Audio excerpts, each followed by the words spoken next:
SuperTalk Mississippi media production. Discover the Copiah Advantage. Copiah County is a Mid-South gem with a spirit of opportunity, a business-friendly environment, and access to major transportation networks. Copiah County, let's do business. Visit copiahworks.com today and discover the Copiah Advantage.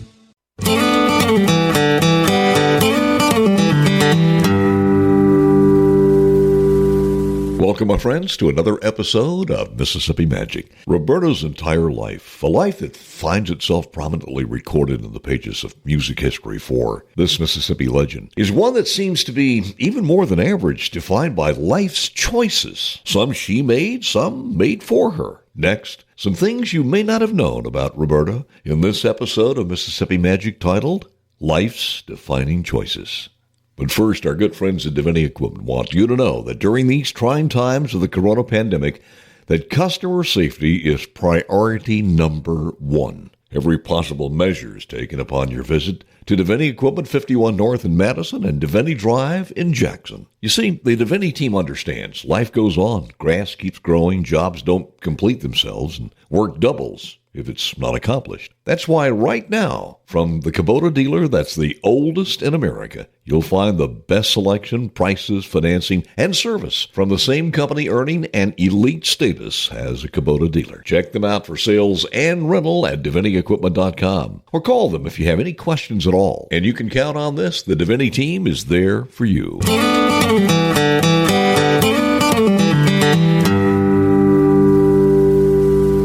And now back to this episode of Mississippi Magic titled Life's Defining Choices. Roberta's life started with choices defining her path. Not long after she was born in Mississippi, Mom and Dad broke apart with a decision to divorce.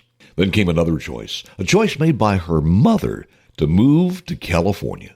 A choice to leave her baby behind in the care of her grandparents in Mississippi. Defining choices that shape a person's life without that person having any power over those choices. At a very young age, Roberta finds herself on a rural Mississippi farm with kerosene lamps for lights at night to read and work by. A farmhouse void of plumbing that necessitated a trip outside when duty called to an outhouse not far from the barn and the family cows. But in spite of all of that, it was softened by the love of those grandparents. The testament to that love is recorded many times in her childhood, like the time her grandmother cut a deal with a nearby neighbor. Seems the neighbor asked Roberta's grandmother if she knew anyone who wanted to buy a piano. Her grandparents were far from being able to spend what little funds they had on a piano of all things, but she did have one asset that was just as good as money. One of their treasured milk cows. Well, the deal was done, and Roberta found herself behind the keys of her own piano and one less cow to milk. By the age of 7, she had composed her very first song, a song about someone else who would never make the choice of leaving her, a song about her dog named Sergeant. As time passed, Roberta began to reestablish a relationship with her mom, who had remarried and moved to California. At the age of 13 came the biggest cultural shock of her young life, moving from Mississippi to Palm Springs, California, to be with her mom, who I forgot to mention was musically gifted herself. So much so that she and her reunited daughter began to perform as a duo, even though it just lasted a short time. Life back on the farm in Mississippi seemed to be a time spent on another planet. She graduated high school and later UCLA with a philosophy major. And after that, moving into the workplace, she made ends meet with clerical jobs. But her heart was in writing music. And with her mom marrying a rather successful husband, she attended the Los Angeles Conservatory of Music, taking classes in perfecting her love of writing and arranging. Roberta's choice was not to sing, but to write the unforgettable songs for others to sing. That said, she accepted the invitation to perform on 2 duets with a singer named Jody Reynolds. Those 2 songs were released for airplay, but got very little. It was then that Roberta made a defining choice.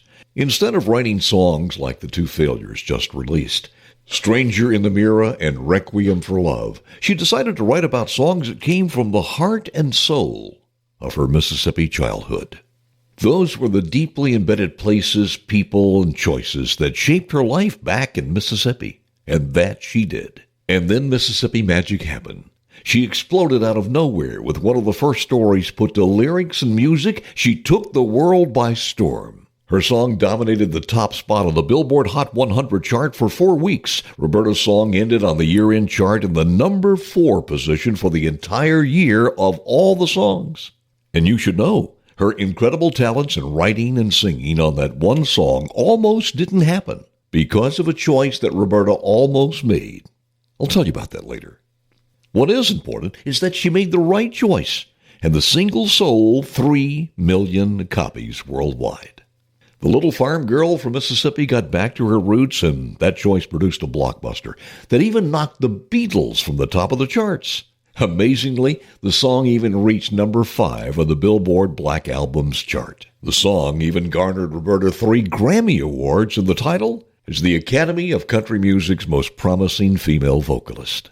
In the end, the choice she made was a life changer. But it wasn't always that way.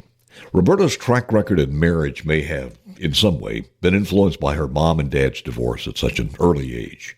She met and fell in love with Bill. They were married a few months later, and it lasted about a year. 6 years later, she married Thomas. It lasted 2 years.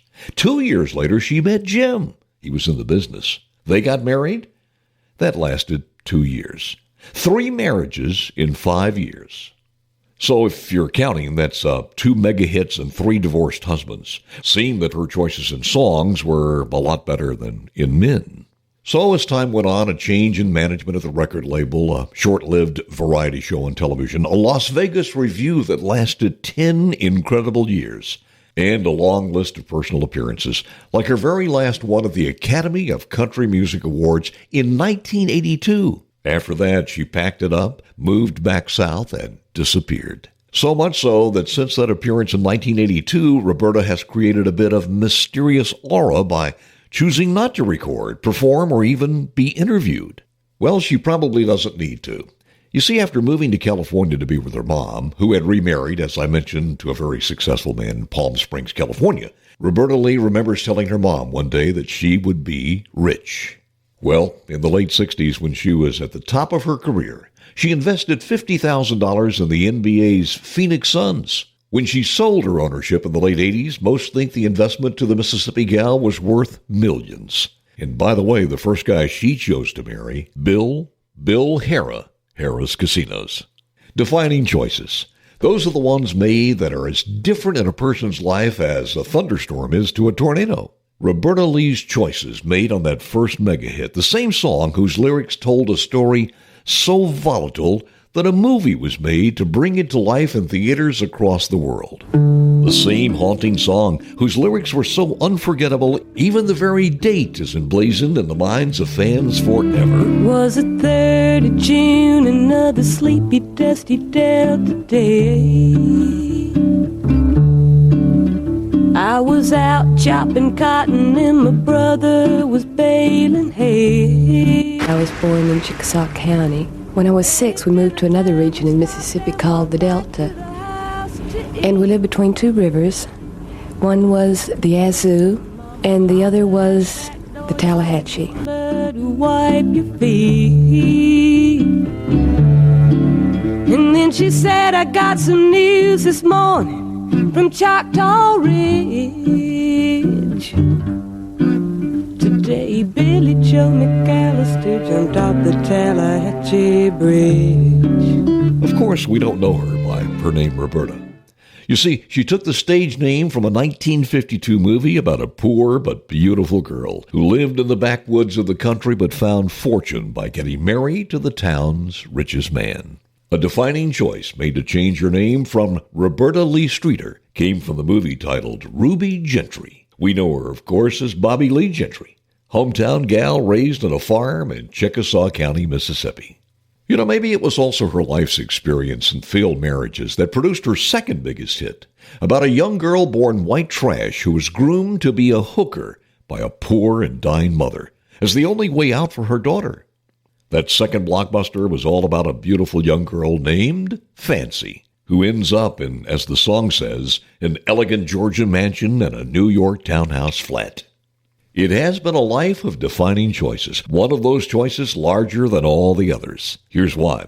You see, Bobby Gentry just really wanted to be a songwriter, selling her creations to other artists. She never intended to be the person actually singing Ode to Billy Joe. The only reason she made the choice to actually perform the song she wrote was because it was a lot cheaper than hiring someone else to sing it so she could pitch it to the record company. Who knows? If she didn't make that choice, would we have ever heard of Bobby Gentry or Ode to Billy Joe, called by Rolling Stone magazine one of the 500 greatest songs of all time? Well, one way or the other, you can add Bobby Gentry to the long list of Mississippians from arts and entertainment, business to sports, who grace the pages of history, and in large part because their defining choices were sprinkled with a bit of Mississippi magic.